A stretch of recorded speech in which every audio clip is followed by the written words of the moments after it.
పార్టీగా ఉన్నప్పుడు. ఎస్ కృష్ణాంజనేయులు గారు, వ్యతిరేక ఓట్ బ్యాంక్ చీలకూడదు అనేటటువంటి ఏకైక అజెండాతో పవన్ కళ్యాణ్ గారు గత 3 సంవత్సరాల నుండి అధికార మార్పు తప్పనిసరిగా ఆంధ్రప్రదేశ్లో జరగాలి అనేటటువంటి కృతనిశ్చయంతో రాజకీయాలు చేశారు. ఈరోజు టీడీపీ బీజేపీల మధ్య స్నేహబంధం ఏర్పడడానికి కూడా పవన్ కళ్యాణ్ గారే కీలక పాత్ర పోషించారు. ఏంటి ఆయన ఊహించింది ఏంటి, జరిగేదేంటి, జరగబోయేదేంటి? ఇప్పుడు ఆయన ఆల్రెడీ బీజేపీతో పొత్తులో ఉండి బీజేపీ ఇచ్చినటువంటి రోడ్డు మ్యాప్ అనుగుణంగా తెలుగుదేశం పార్టీతో పొత్తు పెట్టుకున్నారు. తెలుగుదేశం పార్టీ దగ్గరికి బీజేపీని కూడా తీసుకొస్తున్నారు. బీజేపీకి అవసరం లేకుండా, లేదా తెలుగుదేశం పార్టీకి బీజేపీ అవసరం లేకుండా వాళ్ళిద్దరు పొత్తులకు వచ్చేటువంటి అవకాశం లేదు. మధ్యవర్తిగా పవన్ కళ్యాణ్ మంచి కృషి చేశారు, దాంట్లో ఎటువంటి సందేహం లేదు.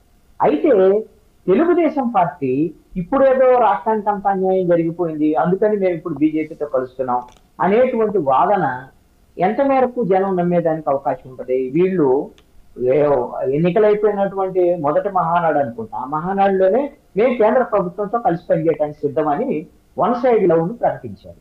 ఇప్పుడు అంటే మీకు ఆ రోజున 2018లో మీరు డిఫర్ అయినటువంటి ప్రత్యేక హోదా కానివ్వండి, లేదా మీరు అమరావతికి నిధులు ఇవ్వలేదనేటువంటి విషయం కానివ్వండి, వెనకబడిన జిల్లాలకు నిధులు, విభజన హామీలు ఏ ఒక్కటి అమలు చేయలేదు 9.5 సంవత్సరాలు. ఇలాంటి పరిస్థితుల్లో మీరు ఎందుకు బీజేపీతో కలుస్తామని ఆ రోజున మీరు వన్ సైడ్ లవ్ ప్రకటించారు? ఈ రోజున 5 ఏళ్ల తర్వాత మేము తప్పనిసరి పరిస్థితులు వెళ్తామని ఇప్పుడైతే ఒక అర్థం ఉంటుంది.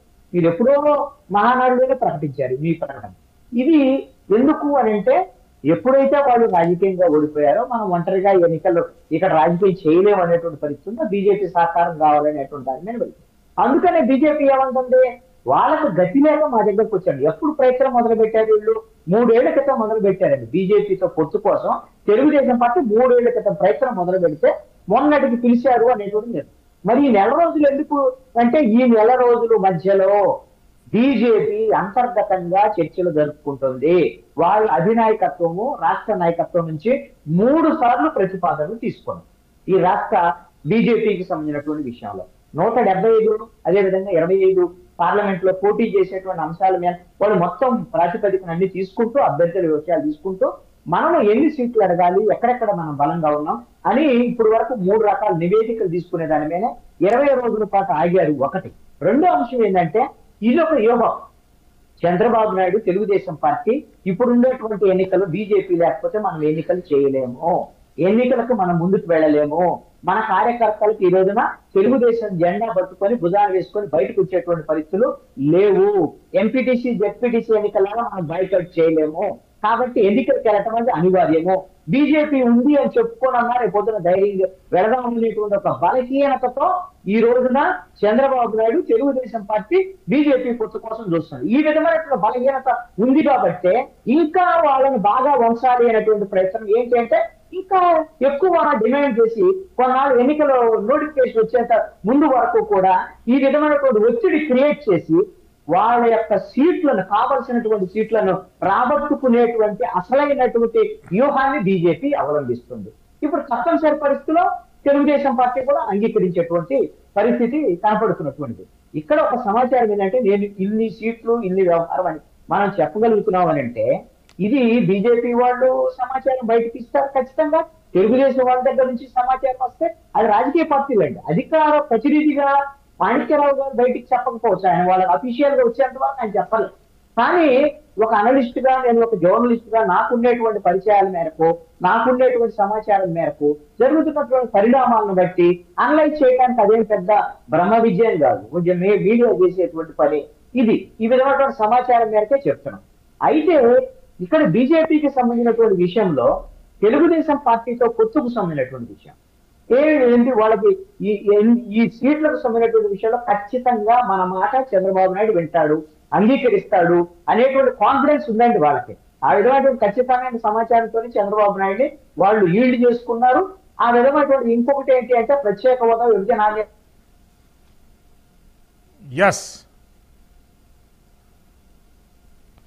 కృష్ణాంజనేయులు గారు, సమ్ టెక్నికల్ ఇష్యూ.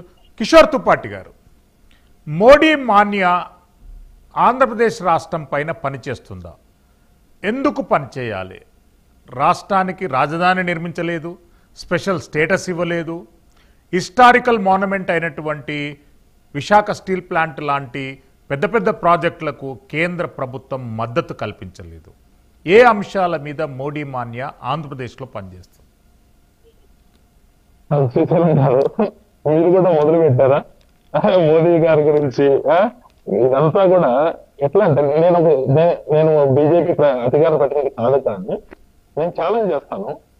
ఈ 10 సంవత్సరాల్లో సెంట్రల్ గవర్నమెంట్ నుంచి ఆంధ్రప్రదేశ్ కి ఏమొచ్చిందో ఇదే 10 సంవత్సరాలు యూపీఏ 1 and 2 వాళ్ళు రెండిట్లో ఉన్నారా? ఆంధ్రప్రదేశ్ లో 33 సీట్లు కొట్టున్నారు ఎవరు? కాంగ్రెస్. యూపీఏకి హైయెస్ట్ రిప్రజెంటేషన్ 2009లో 206 సీట్లు కాంగ్రెస్ వస్తే 33 సీట్లు ఆంధ్రప్రదేశ్ వచ్చాయి. ఉమ్మడి ఆంధ్రప్రదేశ్ నుంచి మాట్లాడుతున్నారు. సో ఛాలెంజ్ చేస్తాను, ఎవరినైనా మీరు డిబేట్ పెట్టండి, 10 సంవత్సరాల్లో యూపీఏ 1 and 2లో ఏం చేస్తారు? బీజేపీ ఎన్డీఏ 1 and 2 ఆంధ్రప్రదేశ్ ఏమి ఇచ్చింది? ఎవడైనా ఛాలెంజ్ చేసి ఎవడైనా తెలుసు. Will come for first point. Okay, even though I'm not BJP spokes person. ఎంత అరాచకం అంటే బాధ అనిపిస్తుంది. ఈరోజు మనకేమో ఐఐటీలు ఉన్నాయండి గతంలో. ఈరోజు ఐఐటీలు కానీ, ఐఏఎస్ఆర్ కానీ, ఐఏఎంలు కానీ అన్ని ఎత్తుకోండి. అందుకే చెప్తున్నాను, ఈ డిస్కషన్ పెట్టాలంటే సబ్జెక్ట్ డిబేట్ కావాలి. ఆంధ్రప్రదేశ్ కు బీజేపీ అన్యాయం చేసిందా లేదని ప్రూవ్ చేద్దాం. మీరు పెద్ద ఫోరం తీసుకోండి. అవసరమైతే బీజేపీ స్పోక్స్ పర్సన్ తీసుకోవాలని, కాంగ్రెస్ స్పోక్స్ పర్సన్, లేకపోతే TDP spokesperson, YCP spokesperson, Janasena అందరినీ తీసుకోవడానికి అనలిస్ట్ లాగా మాలాంటి వాళ్ళు కూడా తీసండి. Okay, make this debate. ఊరికే ఎట్లా ఉంటుందంటే, ఒక పాయిజన్ అటు వదిలేయడం, ఏమీ చేయలేదు అని మీ నోటితోనే చెప్పేస్తారు. స్టార్టింగ్ కామెంట్స్ ఎలా ఉంటాయంటే, బీజేపీ ఏమైనా మోదీ గారికి ఏమైనా చేశారా ఆంధ్రప్రదేశ్ అంటే? లేకపోతే ఈ రోజు 20 లక్షల ఇల్లు ప్రధానమంత్రి ఆవాస్ యోజన కింద ఆంధ్రప్రదేశ్ హైయెస్ట్ అలాట్ చేశారు. బీజేపీ ఆంధ్రప్రదేశ్ కు దామాష్ చేసుకుంటే అన్ని డిస్కస్ చేయొచ్చు. లాస్ట్ మినిట్ థింగ్స్ మీరు అందరూ అంటున్నారు కదా, మీరు అంటున్నారు మిత్ర గురించి నేను అనట్లేదు. నేను ఏమంటున్నానంటే, ఆంధ్రప్రదేశ్ కి బీజేపీ అన్యాయం చేసిందా లేదా అని ప్రూవ్ చేద్దాం. First point. ఒకటి, మోదీ మేనియా గురించి మాట్లాడదాం. మోదీ కిషోర్ తుపాటి గారు, కిషోర్ గారు దయచేసి మీ ఇయర్ ఫోన్స్ తీసేసి మాట్లాడండి, కొద్దిగా సౌండ్ డిస్టర్బెన్స్ వస్తుంది. పాసిబుల్ అయితే remove your ear phones, direct Zoom తో మాట్లాడండి ప్లీజ్. ఒక్క నిమిషం. Yeah please.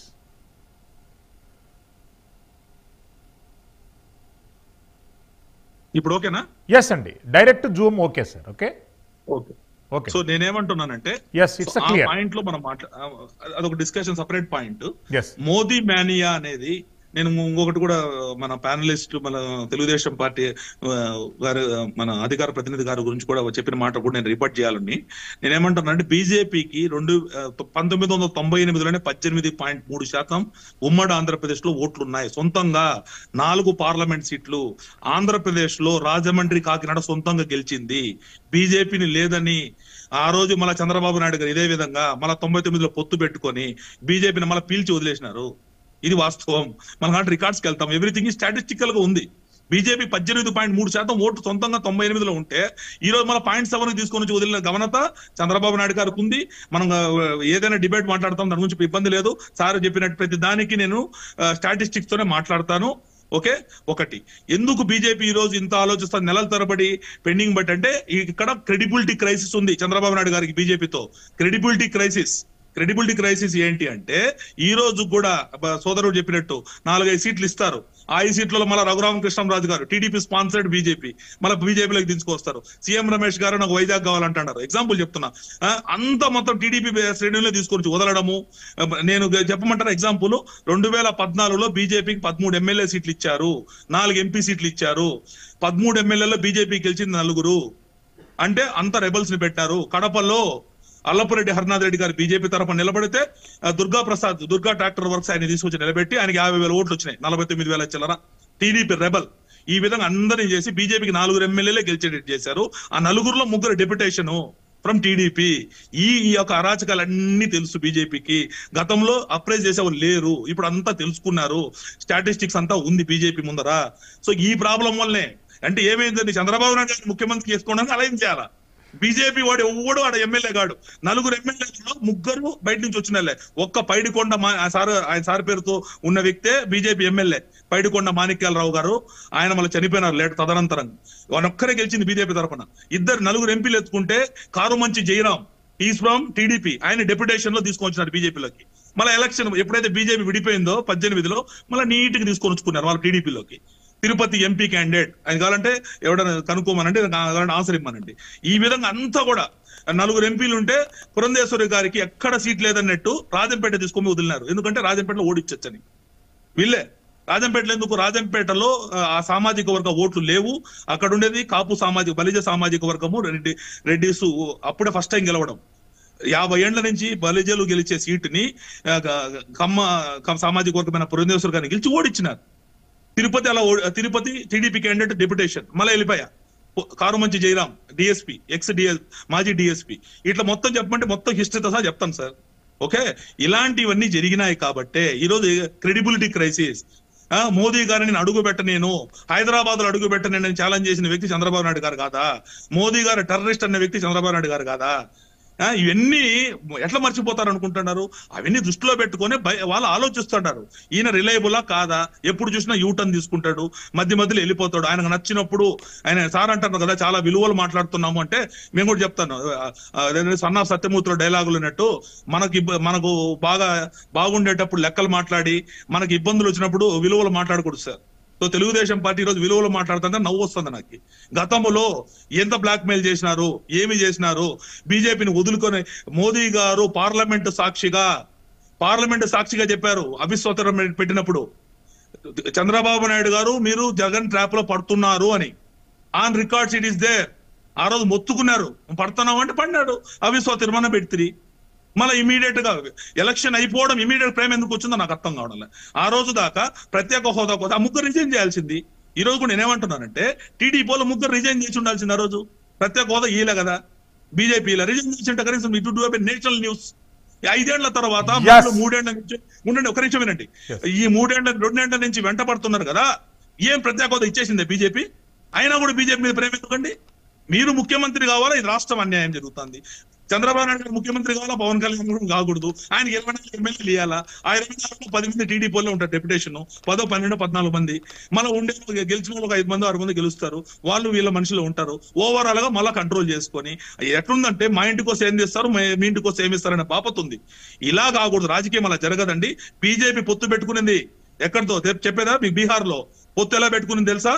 2 సీట్లు వచ్చిన నితీష్ కుమార్ కి 17 సీట్లు ఇచ్చింది బీజేపీ 2019లో. 2014లో Nitish Kumar got only 2 MP seats.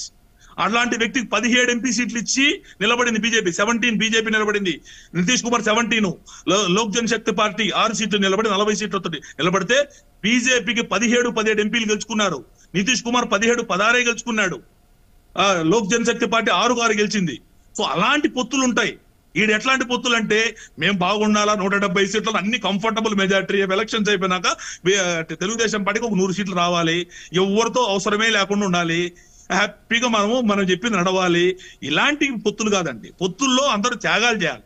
త్యాగాలు చేస్తే పొత్తులు మంచిగా అవుతాయి. బీజేపీ చేసిన పొత్తుల్లో కావాలంటే మొత్తం తీసుకోండి, త్యాగాలు చేసింది గతంలో కూడా. కిషోర్ గారు మళ్ళీ వస్తారు.